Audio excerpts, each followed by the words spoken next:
Oke, kita mulai lagi ya. Ini saya akan mencoba mengisi bagian tutorialnya. Saya sudah menyiapkan kurang lebih 5 soal. Semoga ini bisa lebih memperjelas ya.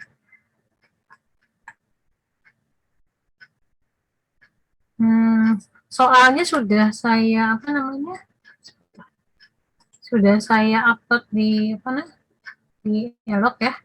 Nah, ini saya akan membahasnya satu-satu. Jadi yang pertama, yang nomor 1 menunjukkan bahwa C-nya ini adalah representasi, kemudian yang nomor 2 kita tunjukkan bahwa row aksennya tadi merupakan suatu representasi juga untuk G-nya, kemudian bar row-nya ini juga suatu representasi atas P modulo W-nya, kemudian yang nomor 4, karena kita bicara morfisma itu adalah suatu transformasi linear, berarti kita di transformasi linear kan ada kernel, ada image. Jadi ini kita tunjukkan bicaranya adalah kalau kernel dengan image-nya kan merupakan subruang. Nah, karena kita bicara morfisma, berarti kita bawa ke subruang G invariannya. Kemudian yang ke bagian 5 itu adalah karena kita definisi dari home G row, V-nya, par V, row-nya ini adalah semua transformasi linear sebenarnya ya. Jadi semua morfisma dalam hal ini berarti dia semua transformasi linear. Nah, koleksi dari semua morfisma ini ternyata dia juga merupakan suatu ruang vektor. Nah, ruang vektornya atas si F, dan kemudian karena setiap morfisma itu merupakan suatu transformasi linear, berarti kita bisa menyatakan bahwa setiap morfisma pasti elemen dari home FV, W, dan home FV, W ini itu adalah suatu ruang vektor. Jadi akibatnya ini ruang vektor, mengakibatkan dia home G par P, row-nya itu adalah suatu subruang dari home FV, W. Jadi ini saya coba clearkan satu persatu ya. Saya menggunakan PowerPoint ya. Suaranya Bu Naimah nggak kedengeran ya? Atau hanya saya? Kurang jelas ya? Terdengar Bu. Oh ya, terdengar. Oh ya. Oke. Maaf. Ada trouble di ininya saya. Iya. Masalah. Oke, saya coba satu-satu ya. Oke. Yang pertama, saya punya vektor C atas C, kemudian yang tadi saya nyatakan C-nya dari Zn ke C star-nya definisinya adalah si M. Si bar M itu sama dengan E berpangkat 2 MPI per M. Nah, kita tunjukkan apakah dia suatu representasi. Menunjukkan dia suatu representasi berarti kita harus menunjukkan dia adalah suatu homomorfisme grup. Untuk menunjukkan dia suatu homomorfisme grup berarti yang harus kita tunjukkan yang pertama dia well defined, terdefinisi dengan baik. Yang kedua kita harus menunjukkan bahwa dia memenuhi definisi dari homomorfismenya. Oke, atau dengan kata lain dia mengawetkan operasinya ya, operasi JZN ke C star. Mudah-mudahan lebih enak di sini ya. Oke. Yang pertama akan kita buktikan, warnanya kita ganti ya. Kayaknya kalau merah saya pakai ini saja. Oke, akan dibuktikan C dari Zn ke C star-nya ini adalah suatu representasi dari Zn, berarti akan dibuktikan dia adalah suatu homomorfisme grup. Oke, atau saya urutkan langsung sebelum saya bicara ini.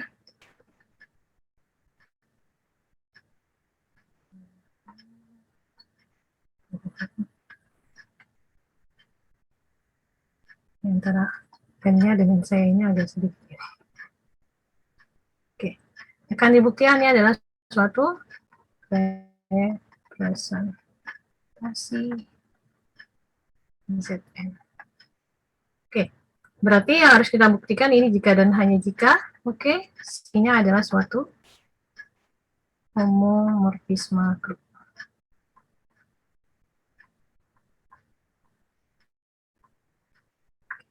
Yang pertama, kita akan tunjukkan dulu bahwa C-nya adalah suatu terdefinisi dengan baik.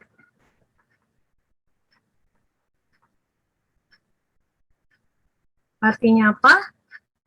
Artinya untuk setiap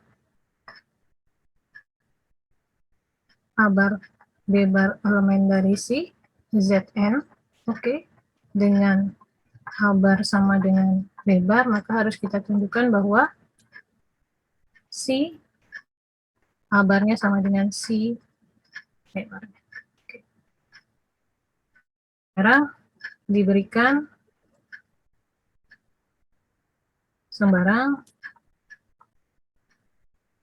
A bar B bar elemen dari si Zn.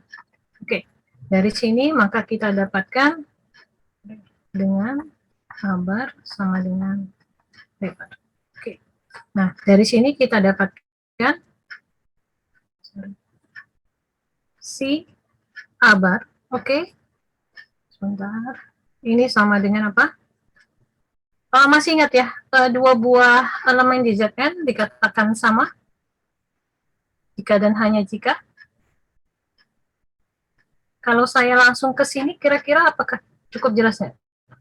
Ini saya nyatakan E pangkat 2, ini adalah A, PI per N. Ini belum tentu ini loh ya, belum tentu ini A sama dengan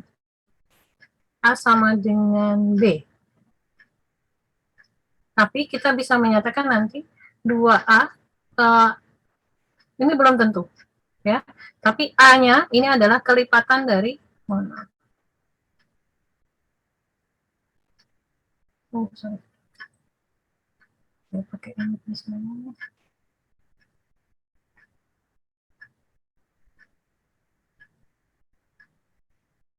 Ini jika dan hanya jika nanti A-nya ini kelipatan dari KN. Oke, A-nya sama dengan B jika dan hanya jika. Oh, sebentar.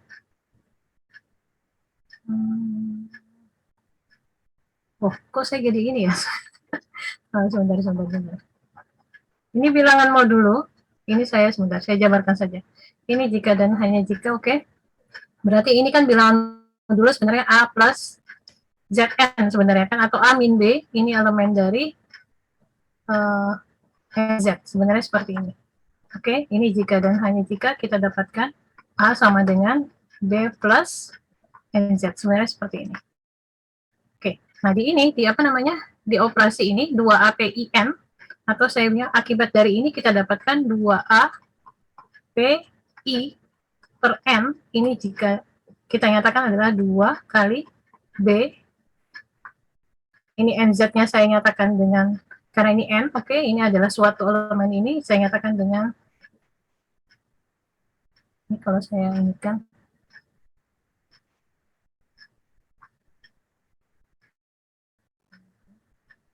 NK untuk suatu kali Z. Oke, ini B plus KN, oke, ini per N. Seperti itu. Ini ada PI. Oke, ini dapatkan ini, maka ini pasti akan dapatnya adalah 2 D, karena dia adalah PI, nanti ini sama dengan sekian. Ini saya kebiasaan pakai ENOT, jadi pas bicara ke sini kok jadi bingung sendiri saya. Oke, kita dapatkan adalah ini. Oke, ini sekarang kita jabarkan di bagian ini. Oke, ini sama dengan E pangkat 2 B plus KN. Oke, ini adalah PI per N. Oke, ini akan sama dengan E pangkat 2B PI per N ditambah dengan KN 2KN PI per N. Oke, ini saya jabarkan. Ini akan sama 2 kali E pangkat 2B 2B PI per N. Oke, ini ditambah dengan 2K PI. N-nya sudah habis, oke?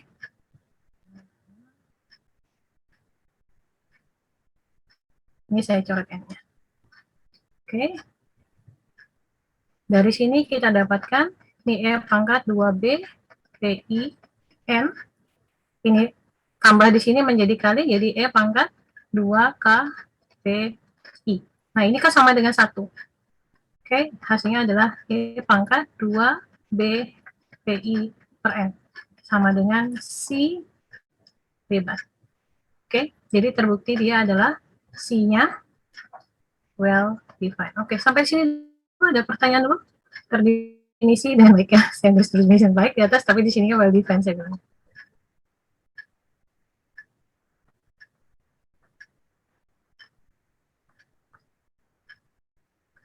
Oke. Oke, kita dapatkan sudah terbukti dia terdefinisi dengan baik.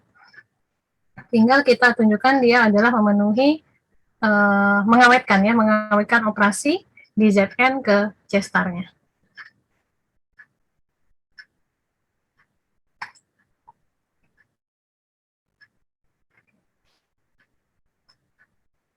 Oke, pembagian kedua.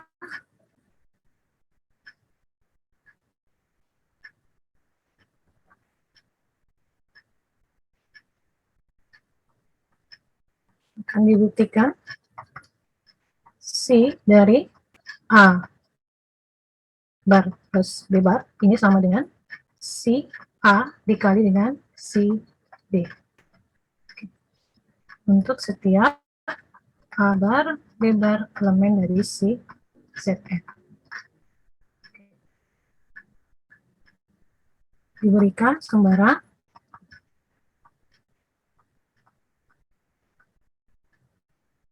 A bar, B bar elemen dari si Z. Oke. Diperoleh. Oke. Kita dapatkan bahwa sebelum saya jabarkan, oke, si A bar berarti sama dengan E pangkat 2PI 2PAI per N, kemudian si B-nya ini adalah E pangkat, ini P-nya di belakang, di depan ya, saya agak ini, tidak konsisten menulisnya ya, 2B PI per N. Oke. Kemudian kita punya juga bahwa si A bar plus B bar, oke, ini sama dengan si A bar, si A plus B bar. Oke, jadi A plus B modulo N ya. Ini sama dengan berarti kita kembali ke definisinya. Definisinya adalah C, ini sama dengan E pangkat, mohon maaf. Ini adalah E berpangkat 2pi A plus B dikali. Saya benar-benar tidak konsisten menuliskannya ternyata ya. Sebentar. Ini 2AB. Ini 2A plus B dikali dengan PI per N. Oke, ini sama dengan E pangkat. Seperti biasa, ini adalah 2A PI plus 2B PI per N. Oke, ini sama dengan E pangkat 2A PI per N dikali dengan E pangkat 2B PI per N. Jadi ini sama dengan C A bar dikali dengan C B bar. Atau dengan kata lain terbukti bahwa C-nya adalah suatu homomorfisma grup. Karena V-nya homomorfisma grup berarti kita dapatkan bahwa C merupakan suatu representasi Zn atas C. Oke, sampai di sini dulu. Ada yang mau ditanyakan?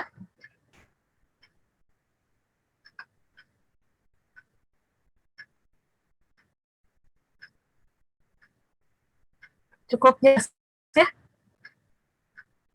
Biasanya kesulitannya menunjukkan di sininya justru, di well defined-nya. Kalau sudah bicara di sininya, tinggal memasukkan tinggal memasukkan ininya saja. Hasil dari pemetaan kita operasikan biasa. Oke, kalau tidak ada, saya bisa lanjutkan ke bagian yang kedua. Saya menunjukkan bahwa row aksen itu merupakan suatu representasi G atas ruang vektor W. Dalam hal ini W-nya adalah suatu G invarian ya. Oke. Untuk lebih mempermudahnya, kita cek dulu yang diketahuinya, oke? Yang pertama, kita punya W-nya adalah subruang G invarian. Ini berarti kita dapatkan, artinya kita dapatkan bahwa row G W ini sama dengan elemen dari W untuk setiap G elemen dari G, W elemen dari W. Ini kita punya diketahui ini, oke? Kemudian akan ditunjukkan, oke? Akan ditunjukkan row aksennya ini adalah merupakan suatu representasi. Row aksen dari G ke GL FW-nya ini adalah suatu representasi.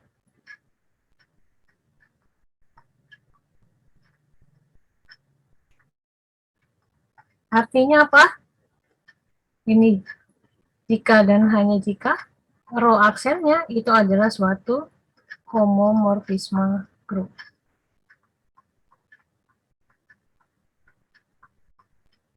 Oke. Berarti untuk yang pertama kita tunjukkan bahwa dia adalah terdefinisi dengan baik, oke.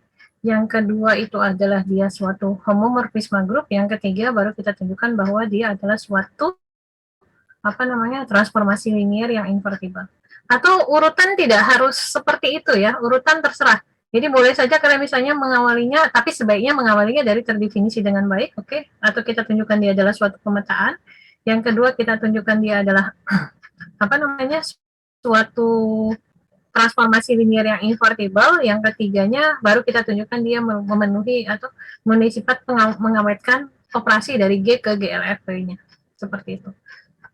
Jadi urutan tidak masalah sebenarnya.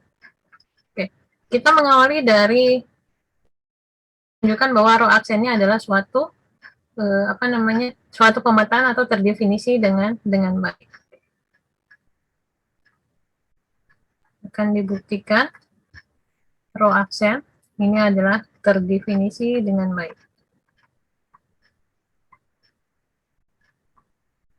Ini sama saja tadi ya dengan well defined sebenarnya. Saya hanya menerjemahkan saja ke dalam bahasa Indonesia. Oke, ini jika dan hanya jika. Oke, untuk setiap G, H di dalam siapa? Di dalam row aksen, di dalam di dalam G. Oke, dengan G sama dengan H harus kita tunjukkan berlaku row aksen G itu sama dengan row aksen H. Oke. Karena diketahui kita punya adalah row-nya itu merupakan suatu representasi dari G, oke, kita menggunakan sifat yang ini. Sifat dari row-nya. Diberikan sembarang G, H, elemen dari G dengan G sama dengan H. Oke. Karena kita punya apa? Karena row-nya ini adalah suatu homomorfisme grup, oke.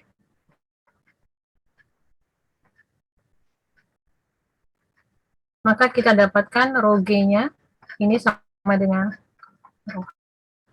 Oke.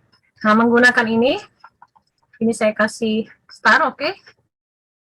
Nah, berdasarkan star, kita dapatkan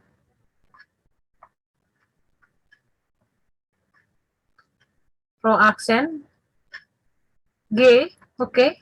Ini sama dengan apa? Row aksen. Mohon maaf. Row aksen G sama dengan, sebentar.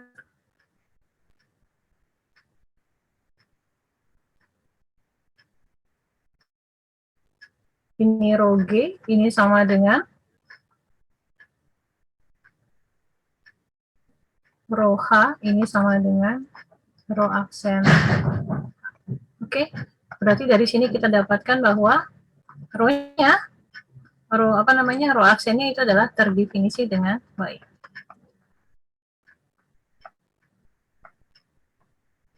Oke, sampai sini dulu cukup jelas. Ini baru yang pertama. Yang kedua, kita tunjukkan bahwa rho aksennya adalah suatu transformasi linier yang invertible. Itu yang kita tunjukkan yang bagian kedua.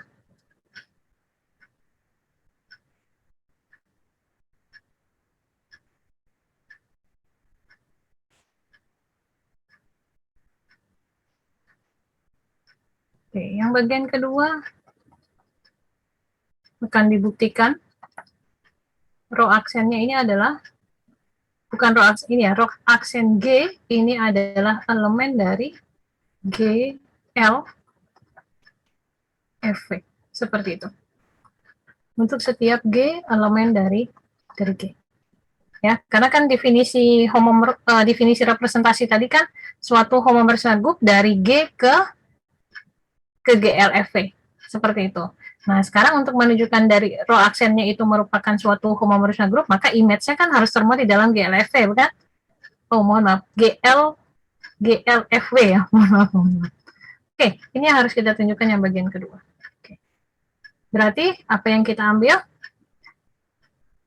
Diberikan sembarang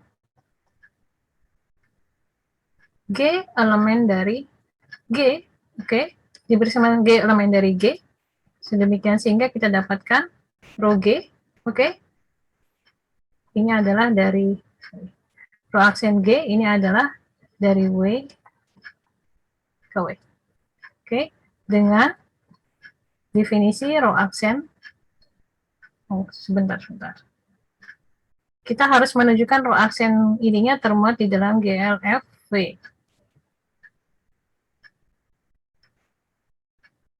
Oke, sebentar. Berarti yang pertama kita harus tunjukkan,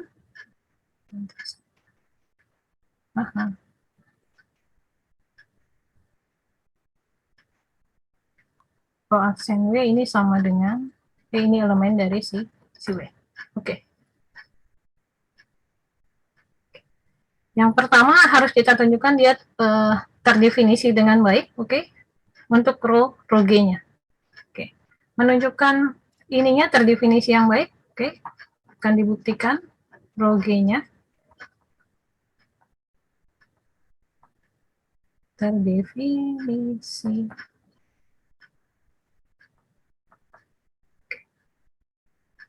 Diberikan sembarang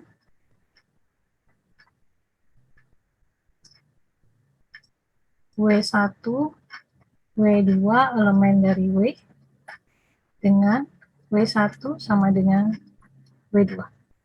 Oke. Ini rho aksennya.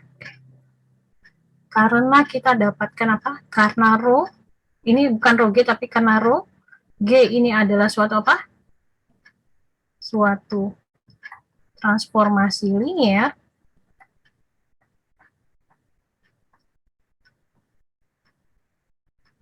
maka kita dapatkan rho G dikenakan pada W1 itu sama dengan rho G dikenakan W2. Oke, ini saya kasih star 2, oke. Berdasarkan ini diperoleh rho aksen G W1 ini sama dengan rho G W1 berdasarkan definisinya ya. Ini sama dengan rho G W2 ini sama dengan rho aksen G W2. Oke, jadi dari sini kita dapatkan rho aksennya adalah rho aksen G-nya terdefinisi dengan baik.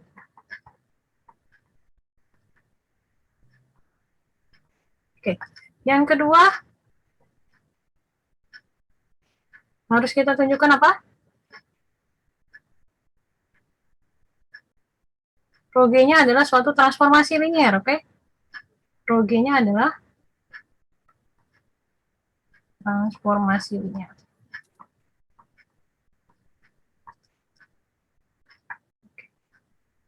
Ini jika dan hanya jika untuk setiap saya langsung menggunakan satu sifat saja ya. Jadi saya punya V si dari apa namanya W1, W2 elemen dari W, kemudian R1, R2 elemen dari si F. Harus tunjukkan nanti rho aksen R1 W1 ditambah R2 W2 ini harus sama dengan R1 W1 ditambah dengan R2 rho W2. Saya gunakan sifat yang ini ya. Karena kalau menunjukkan transformasi linear kan, yang pertama kalau definisinya kan berarti kita harus menunjukkan mengawetkan operasi penjumlahan, yang kedua mengawetkan operasi perkalian skalarnya. Nah ini sudah saya gabung jadi satu ya. Diberikan sembarang W1, W2 elemen dari W, dan R1, R2 elemen dari F. Oke. Sama, karena kita punya apa? Karena rho G-nya ini adalah suatu apa? Transformasi linier,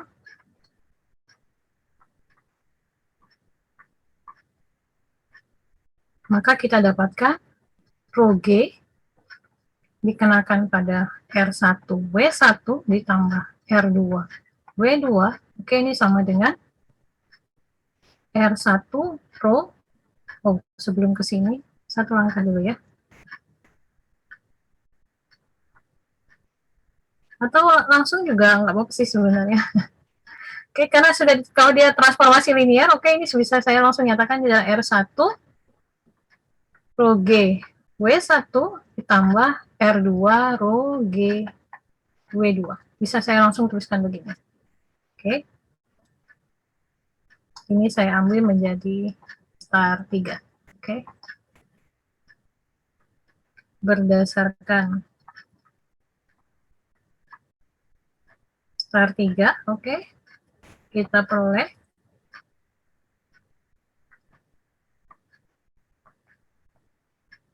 rho aksen R1 W1 plus R2 W2 ini sama dengan rho G R1 W1 plus R2 W2 ini sama dengan R1 rho G W1 plus R2 rho G W2. Oke, ini sama dengan R1 rho aksen G W1 plus R2 rho aksen W2. Oke, dari sini kita sudah dapatkan bahwa rho aksen G-nya ini elemen dari, bukan GLFV ya, kita belum menunjukkan dia adalah suatu, sebenarnya arahnya kira-kira dia bijektif atau tidak? Atau bisa dikatakan dia punya inverse atau tidak? Ada yang bisa menjawabnya kira-kira?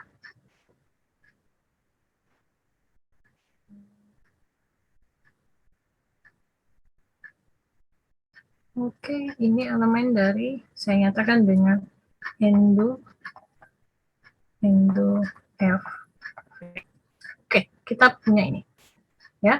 Sekarang kita menunjukkan dia adalah untuk GLFV, berarti kan dia harus terbukti dia adalah apa namanya invertible. Invertible artinya dia adalah bijektif.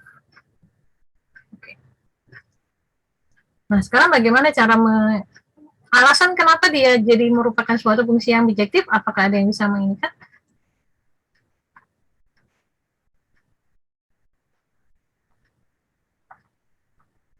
Rho aksen G ini adalah invertible. Atau bisa dikatakan dia adalah bijektif. atau punya inverse, boleh seperti itu. Nah, sebenarnya kita menggunakan sifat dari G-nya lagi, rho G-nya maksud saya. Oke. Karena kita dapatkan adalah rho G-nya ini adalah elemen dari GL, FV, oke, berarti dia, maka rho G-nya adalah invertible. Oke, rho G invertible maka mengakibatkan rho G-nya punya inverse. Oke, rho G inverse dari V ke V. Sedemikian sehingga kita dapatkan rho G dikomposisikan dengan rho G inverse. Oke, ini sama dengan identitas. Oke, atau fungsi identitas. Oke, sampai di sini dulu. Cukup jelas dulu. Oke. Dengan definisi, masih ingat ya? Apa definisi dari rho G inverse?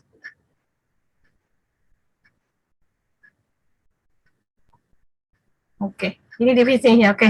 Nah, sekarang berdasarkan ini, oke, kita harus menyatakan bahwa rho G, kita harus menyatakan bahwa nanti rho G aksennya ini punya inverse. Inverse-nya siapa? Rho G aksen inverse. Yaitu karena kita punya ini invertible, maka terdapat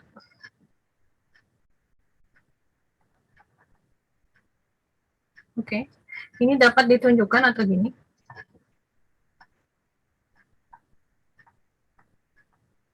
Dapat ditunjukkan bahwa terdapat rho G aksen. Ini saya kurung begini ya supaya karena ini aksen ada inverse-nya, oke. Ini adalah rho G aksen inverse, oke. Dari mana? Dari W ke W dengan definisi rho G aksen inverse ini sama dengan rho G inverse dikenakan pada W untuk setiap W elemen dari W. Oke, nah sekarang kita tunjukkan bahwa ini adalah benar-benar inverse-nya dari rho G aksennya dengan cara rho G aksen dikomposisikan dengan rho G aksen inverse itu sama dengan identitas.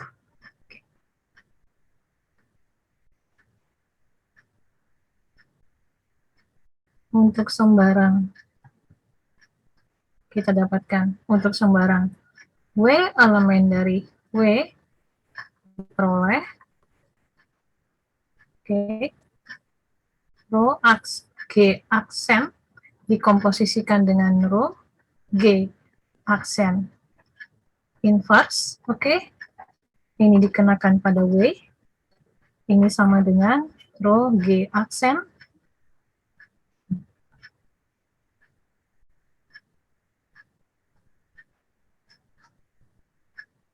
rho G aksen, oke, ini adalah rho G aksen inverse W, oke, ini sama dengan rho G, yang ini adalah rho G inverse W, oke, karena tadi rho G aksen inverse-nya didefinisikan adalah sama dengan rho G inverse W.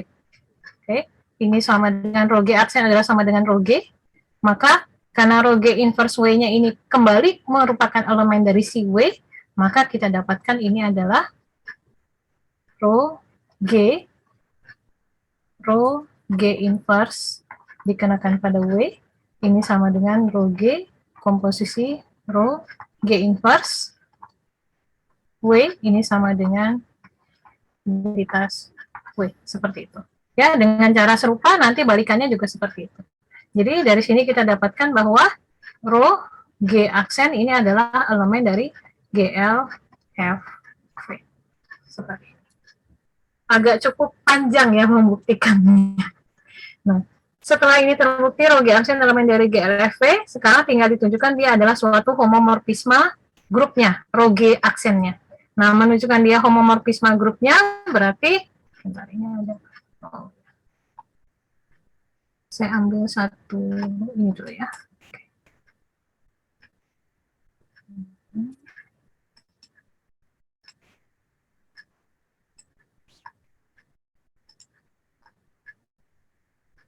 Oke.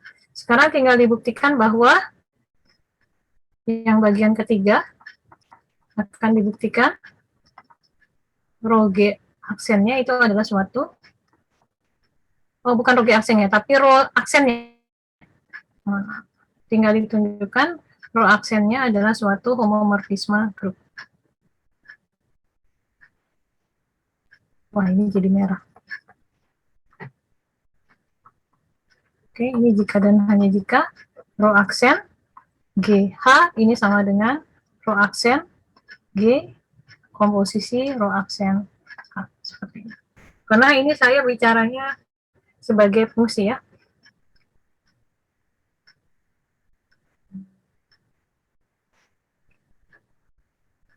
Untuk setiap GH elemen dari C diberikan sembarang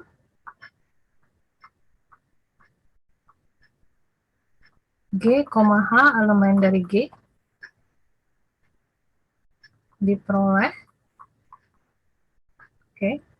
rho aksen GH ini sama dengan rho GH. Rho GH itu sama dengan rho G komposisi rho H, karena rho-nya itu adalah suatu homomorfisme grup, ini sama dengan rho aksen G komposisi rho aksen H. Ini lebih sederhana ya. Jadi terbukti bahwa rho aksen itu adalah suatu homomorfisme grup.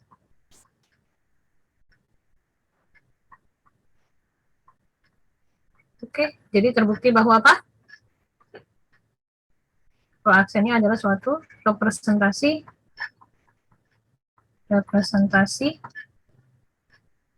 G atas. Sampai sini ada yang mau dikomentari dulu?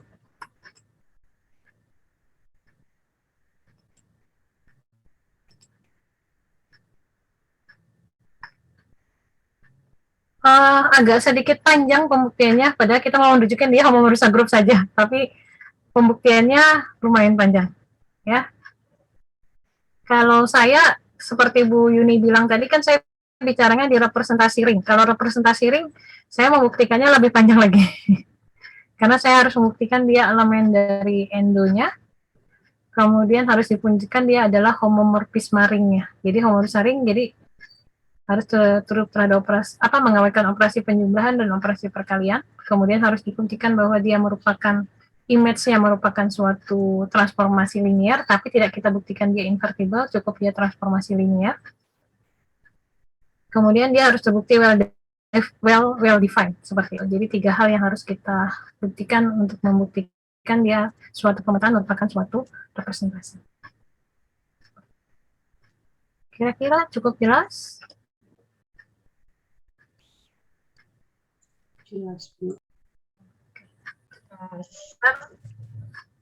Kita masuk ke bagian ketiga. Bagian ketiga caranya juga hampir sama. Cuman di pertama berarti kita harus membuktikan bahwa untuk membuktikan dia adalah suatu suatu representasi.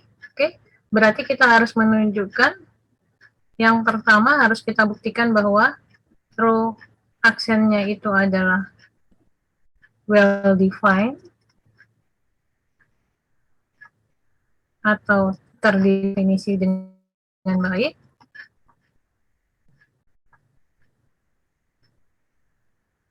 Yang kedua, kita menunjukkan bahwa rho bar G-nya ini elemen dari GL F VW.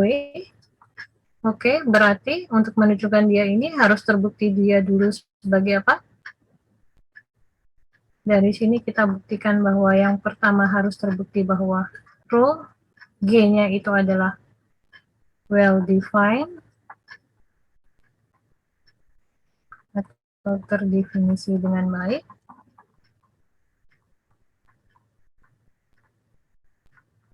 Ini untuk setiap G ya. Kemudian harus dibuktikan dia apa? Rho bar G dikenakan pada R1W1 plus ini bar, oke. Karena ini VW, atau saya nyatakan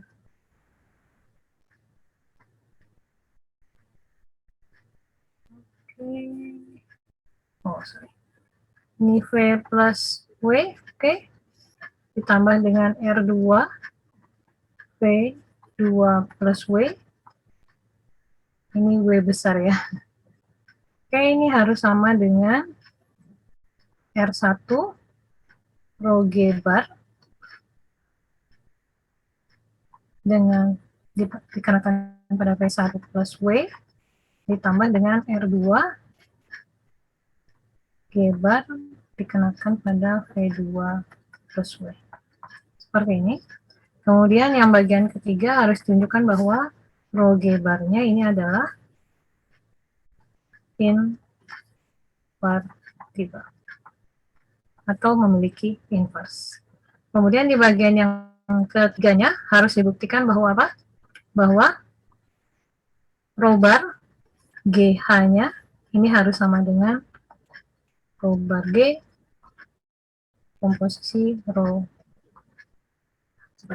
Jadi ini yang harus kita buktikan sama dengan yang bagian kedua tadi. Apakah perlu dijabarkan? Atau saya tinggalkan saja ya. Caranya sama. Cuman nanti yang ini kan well defined-nya kita mengikuti, yang pertama kita buktikan dia well defined. Ini kan terdefinisi dengan baik, ini artinya untuk setiap apa? Untuk setiap G, H, elemen dari si G, dengan G sama dengan H, harus kita tunjukkan nanti rho bar G sama dengan rho bar H. Ini harus kita tunjukkan yang pertama. Kalau yang bagian ini, rho G-nya yang well defined, rho G-nya well defined, sama saja kita menunjukkan nanti rho G dikenakan pada V plus W, oke, atau ini saya turunkan ke bawah yang bagian I. Ini menunjukkan well defined, ini artinya untuk setiap V1 plus W, V2 plus W, oke, karena ini rho G-nya, rho G bar ini sama dengan, itu adalah pemetaan dari VW ke VW, ya, rho G barnya ini. Jadi ini berarti untuk menunjukkan well defined-nya adalah untuk dua elemen, oke, ini elemen dari VW, kemudian V1W-nya sama dengan V2W, maka harus kita tunjukkan nanti rho G bar V1 plus W ini harus sama dengan rho G bar V2 plus W. Oke, ini yang harus kita tunjukkan. Oke, kira-kira kalau saya buat sketsa seperti ini, kira-kira bisa diselesaikan ya? Maaf Bu, boleh tanya nggak Bu? Ini mau konfirmasi. Ini kan diberikannya pemetaan gitu Bu. Iya betul. Kalau saya nggak salah ingat nggak Bu, kalau pemetaan bukannya udah terjamin well defined gitu Bu ya? Kalau relasi yang well defined adalah pemetaan gitu. Atau saya salah ingat ya? Ya, itu memang benar. Cuman karena kita membentuk kan sebenarnya, ini kan membentuk. Kita konstruksi. Jadi emang harus, saya makanya mikirnya kenapa harus diberikan well defined lagi kalau udah diberikan pemetaan gitu Bu. Makasih Bu. Oke.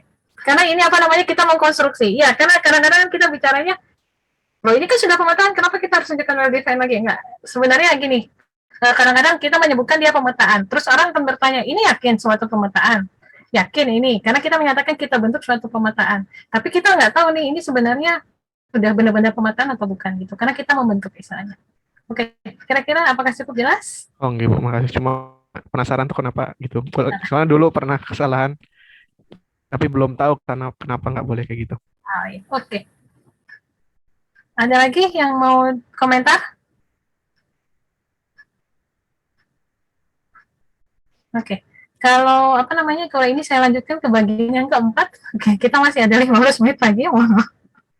Oke, ini saya coba tinggalkan. Cuma pengkonstruksiannya cukup jelas ya, karena masalahnya cara pembuktiannya kurang lebih dari yang bagian pertama tadi. Ya, yang bagian yang nomor 2. Ya, ini cara kurang lebih seperti itu. Nah, jadi kita membuktikannya memanfaatkan rho-nya yang kita manfaatkan. Karena pendefinisiannya melewati rho-nya. Seperti itu, ya. Nah, sekarang yang bagian 4. Nah, bagian 4 ini kita bicaranya ke morfismanya. Nah, untuk membuktikan bahwa kernel T ini merupakan subruang G invarian di V, berarti apa yang harus kita buktikan?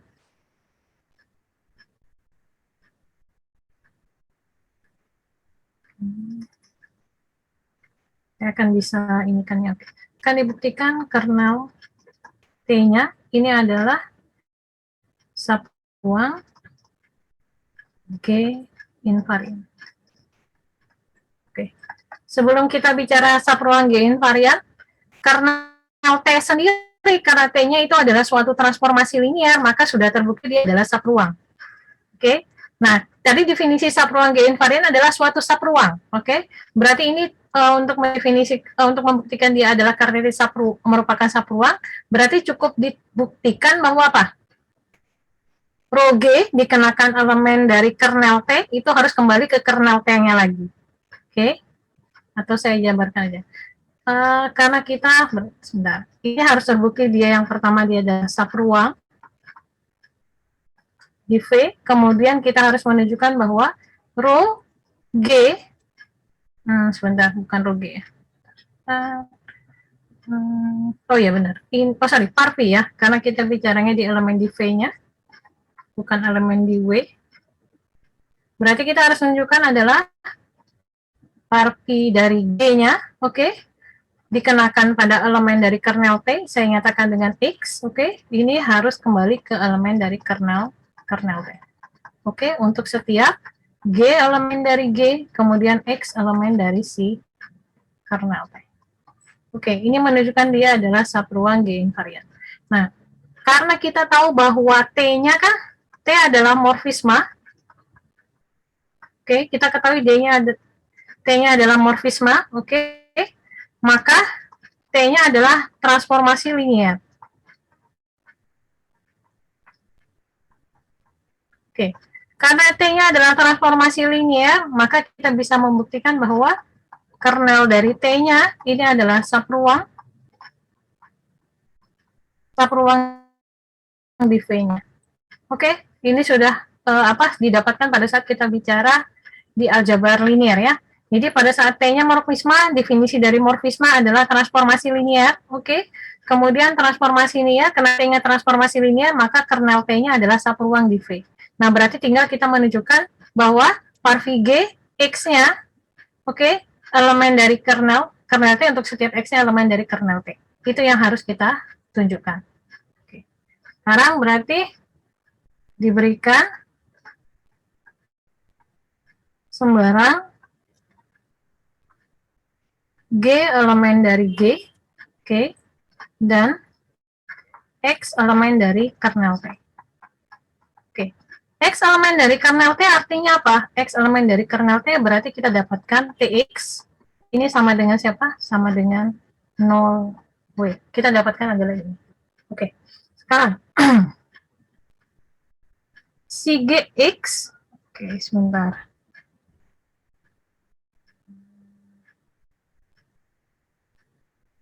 Kemudian T-nya kan adalah suatu apa? Suatu morfisma, bukan? T-nya adalah suatu morfisma dari par P ke rho. Berarti apa yang harus kita tunjukkan? Oh, mohon maaf sebentar.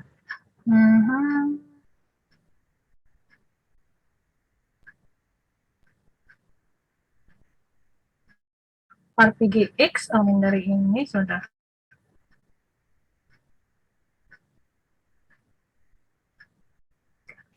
Kita coba dulu ya. Ini saya belum ini kayaknya nih. Oke, diketahui T-nya adalah morfisma.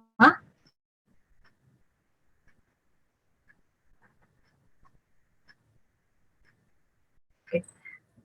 Untuk menyatakan bahwa par P GX-nya elemen dari kernel T, artinya apa? Artinya T, oke, T dari apa? Dikenakan dari par P GX, oke, ini harus sama dengan 0W. Oke, cukup jelas dulu sampai di sini. Nah, berarti kita tinggal menunjukkan yang ini saja, oke? T par P GX itu sama dengan 0W. Supaya par P GX-nya elemen dari kernel T. Oke, sekarang karena kita dapatkan T-nya adalah suatu morfisma,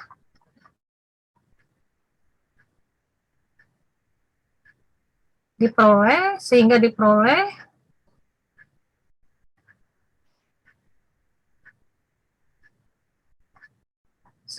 kita dapatkan bahwa T komposisi Rho G itu sama dengan Rho G dikenakan pada Rho G komposisi T. Kita punya ini untuk setiap G elemen dari G. Oke. Akibatnya kita dapatkan T dikenakan pada Rho G X. Ini sama dengan T komposisi Rp G dikenakan pada X. Ini sama dengan Rho G. Komposisi T dikenakan pada X. Ini sama dengan Rho G TX. Karena TX-nya sama dengan 0W, berarti sama dengan Rho G dikenakan pada 0W. Ini sama dengan 0W. Jadi dari sini kita dapatkan terbukti bahwa Rp G X elemen dari si 0W. Jadi terbukti bahwa kernel dari siapa? Kernel dari T ini adalah subruang G invariant. Sampai sini apa cukup jelas?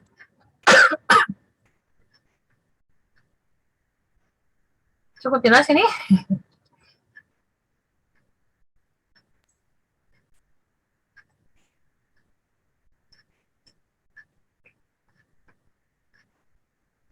Yang bagian B-nya hampir serupa ya dengan bagian yang A-nya. Ini saya kasih sketsanya yang bagian B-nya. Jadi yang B-nya,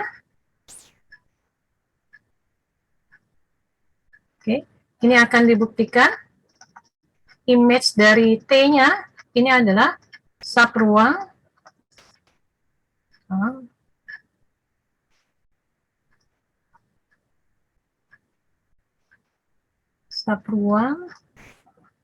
G invariant.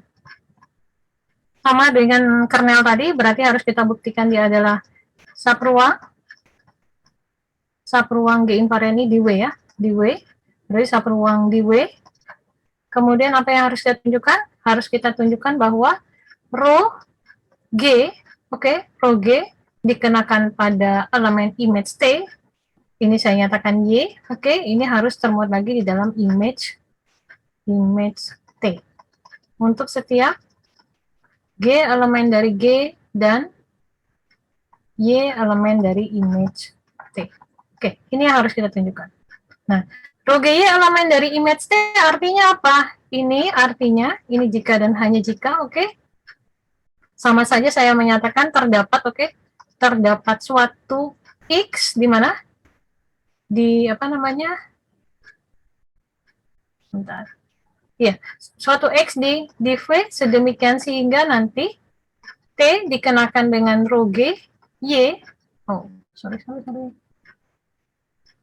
Ya, ada yang salah ke saya sebentar. Rho G Y elemen dari image T. Oh ya. T.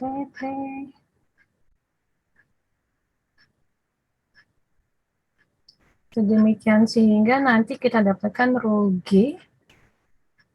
Ada yang salah nggak ya saya? Sebentar. Rho G. Ya, Rho G Y ini sama dengan, karena dia image dari T, ini adalah TX untuk suatu X elemen dari V. Benar, saya ini kan sebentar. Rho G Y elemen dari image T.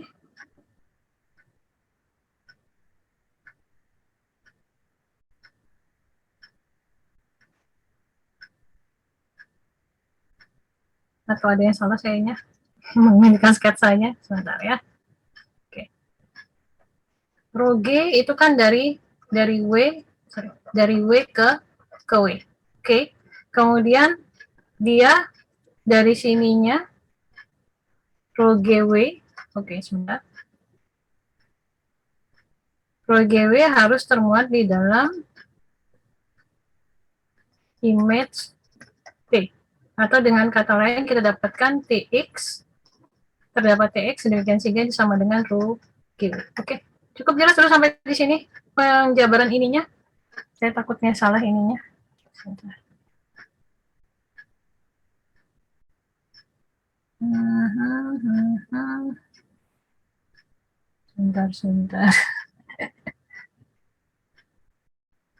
Atau ada yang salah saya perlu ininya? Boleh saja berkomentar, takutnya saya salah ininya.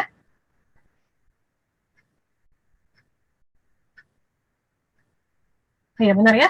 Jadi rho GY ini adalah elemen apa namanya di sini, elemen dari elemen dari image T-nya, Y-nya elemen dari image T-nya. Rho GY elemen dari image T, berarti kita harus mendapatkan suatu X di V, sedemikian sehingga rho GY itu sama dengan TX. Oke, kira-kira benar nggak ya flow ininya saya, cara ininya? Oke. Sekarang kita coba cari. Diberikan sembarang. Sebelumnya image T diketahui karena dia transformasi linier, oke. Morphisme berarti transformasi linier, berarti image-nya adalah subruang di W ya. Oke. Diberikan sembarang G elemen dari G, oke. Dan Y elemen dari image T. Oke. Ini jika dan hanya jika berarti kita dapatkan T, Y,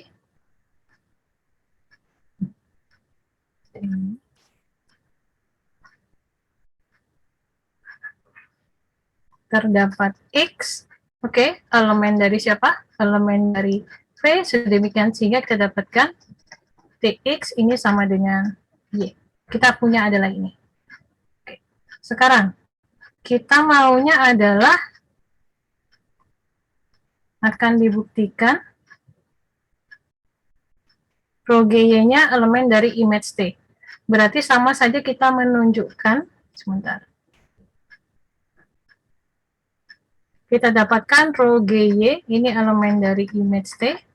Oke, sama saja kita menunjukkan terdapat sesuatu. Ini saya ngambil X di sini X lagi. Sebentar. Saya double X.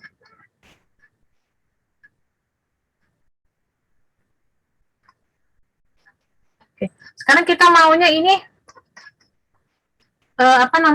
supaya dia termuat di dalam si T-nya gimana ceritanya, kan intinya seperti itu. Oke, sekarang, rho GY, ini kan Y-nya itu adalah sama dengan TZ sama dengan Y. Oke, karena kita tahu bahwa T-nya itu adalah suatu morfisme,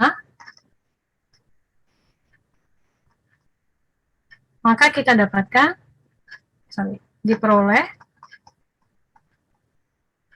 T komposisi parti G itu sama dengan rho G komposisi T. Sehingga untuk setiap G elemen dari G. Oke, akibatnya rho G, rho G Y ini sama dengan rho G T X, mohon maaf, TZ di sini. Ini sama dengan rho G komposisi T dikenakan pada Z, ini sama dengan T komposisi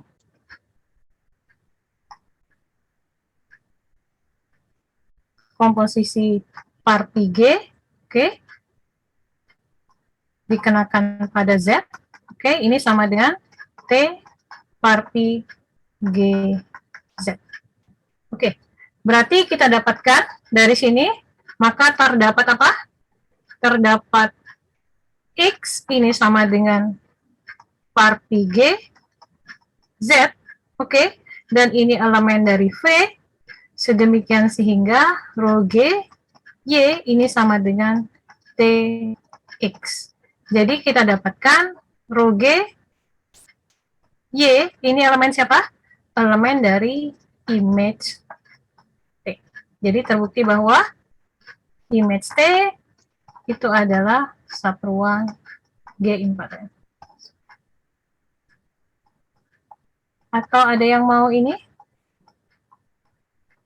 Oke, ini adalah pembuktiannya. Wah, sudah jam 12. Oke, ada pertanyaan sampai di sini? Ada yang mau tanya enggak? Soalnya saya baru ini. Oke. Ternyata saya menyiapkan 5 soal, ternyata terlalu banyak. Oke, cukup? Yang bagian 5-nya, mungkin saya sketsanya saja ya, sebentar ya. Saya minta kurang lebih 5 menit, oke? Yang bagian 5-nya membuktikan dia adalah ruang vektor. Berarti kita harus buktikan apa?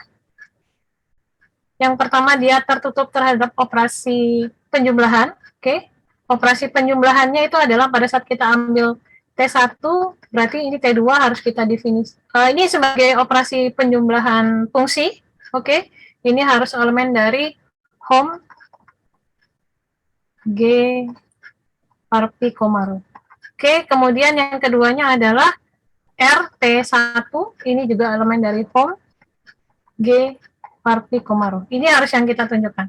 Cukup kita menunjukkan ini, maka kita bisa menunjukkan dia adalah ruang vektor.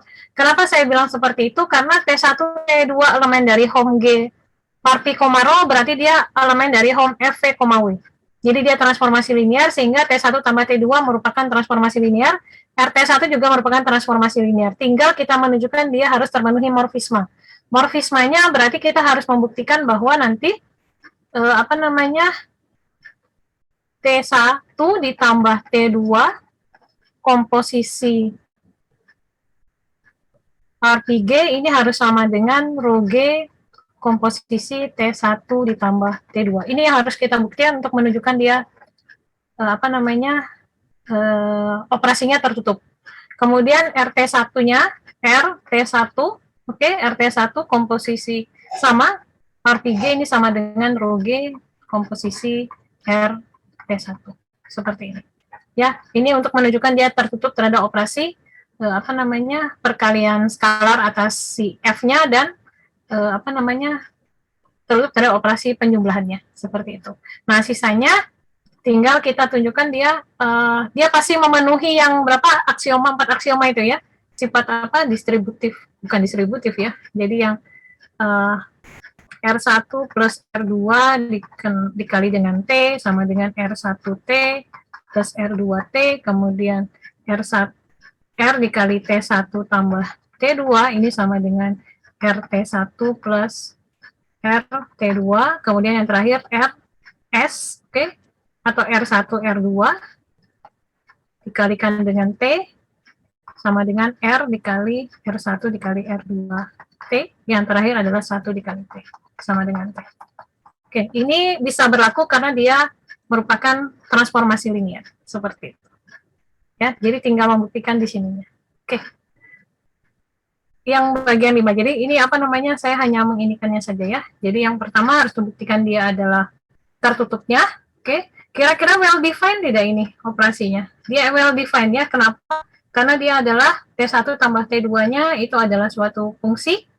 Oke, berarti dia adalah bukan fungsi ya. T1 tambah 2 suatu transformasi linear. Berarti dia operasinya well defined, pasti karena diketahui T1 T2-nya adalah suatu transformasi linear. Nah, cuma tinggal ditunjukkan dia tertutupnya saja. Oke. Sampai di sini ada yang mau dikomentari?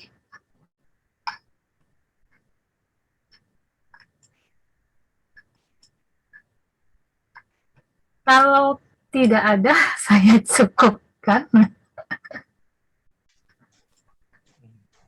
Sudah sangat jelas ya sepertinya. Oke. Terima kasih Mas. Oke, saya stop. Oke. Saya kembalikan ke Mas Buhan. Ya, saya bukan MC di sini. Kenapa pada kembalikan ke saya ya? Saya mohon maaf. Oke. Kalau begitu, ini tadi saya membuka Mas Wah ini cuma hanya sebagai ini aja, pengawas di sini. Pengawas pelaksana masalahnya. Oke. Oke. Oh ya. Kalau begitu saya akhiri. Kalau misalnya tidak ada yang mau ditanyakan lagi, saya akhiri pertemuan kita hari ini.